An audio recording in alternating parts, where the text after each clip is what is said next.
Hello everyone guys, আসসালামু আলাইকুম।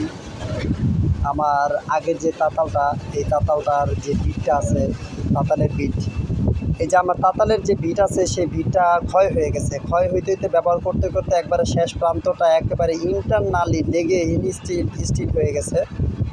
এটার সাথে অ্যাডজাস্ট হয়ে গেছে যে আমি বিটটা খুলতে পারতেছিলাম না। যদিও আমার কয়েলটা ভালো, কয়েলটা নষ্ট হয় নাই, কিন্তু ভালো কয়েলটা আমার খুলে ফেলতে হইলো। কারণ ভালো কয়েলটা খুলে ফেলতে হইলো এই মাত্র এই তাতালের যে বিটটা, সেই বিটটা তো আমি খুলতে পারতেছি না। এখন এই বিটটা টানা হেঁচড়া করে খুলতে গেলে কয়েল এমন বাদ হয়ে যাবে। তাই আমি একটা নতুন কয়েল লাগানোর জন্য নতুন বিট এবং নতুন কয়েল লাগানোর জন্য এটাকে ওয়াশ করলাম। আর বিটটা আমি নিজে তৈরি করা, এই মাত্র বিটটা আমি বানাইলাম। তো এই বিটটা আমার তৈরি করতে 1 ঘন্টা লাগছে, আমার বানাইতে 1 ঘন্টা লাগছে। তো আমি বিটটা বানাইলাম কি দিয়ে, কারেন্টের যে ট্রান্সমিটার আছে, সেই ট্রান্সমিটারের ভিতরে যে তামা আছে, সেই তামার কপার টিউব দিয়ে আমি এই বিটটা বানাইলাম। বিটটা আমার মনের মতো করে আমি বানাইছি, আমার ইচ্ছে মতো। আগে যে বিটটা ইউজ করছিলাম, সেই বিটটাও আমার নিজে তৈরি করা ছিল। টানা 8 বছর আমি ওই বিটটা ইউজ করছি। আর আমার বিট এমনি একটু খরচ হয় বেশি, ক্ষয় হয় বেশি। তারপর কারণ আমার একটু পর ওয়াশ করতে হয়। তো গাইস, আমি এই যে বিটটা লাগাইছি, বিটটা বানাইছি, তাতালে ফিটিং করব।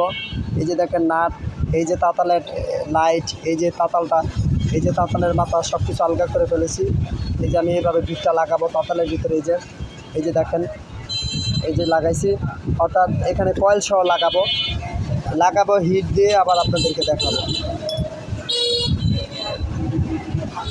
যারা বানাইতে চান নিজেরা, এভাবে অবশ্যই তামা দিয়ে বানাবেন। পিতল দিয়েও আমি একটা বিট বানিয়ে ব্যবহার করেছি। আমার কাছে আরেকটা বিট দেখতে পাচ্ছেন, এটা পিতল, এটাও আমার নিজে তৈরি করা পিতলের বিট। কিন্তু আমি এই পিতলের বিটটা দিয়ে ব্যবহার করে শান্তি পাই না।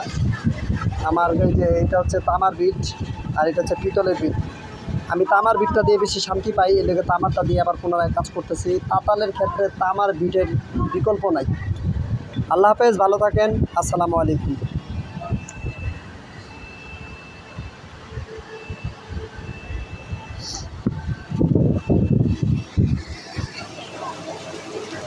অনেক ভালো থাকেন গ্যাস। দোকানের হালচাল বেশি একটা ভালো না, তাই দোকানের সব ছবি দেখাইলাম না আপনাদেরকে। দোকানটা আমার ওয়াশ করতে হইব, যন্ত্রপাতি ক্লিয়ার করতে হইব। আমি কয়েকটা র্যাক বানাবো। আমার দোকানের অবস্থা বেশি একটা ভালো না। আমার দোকানটা কিন্তু টিনের দোকান দেখতে পাচ্ছেন।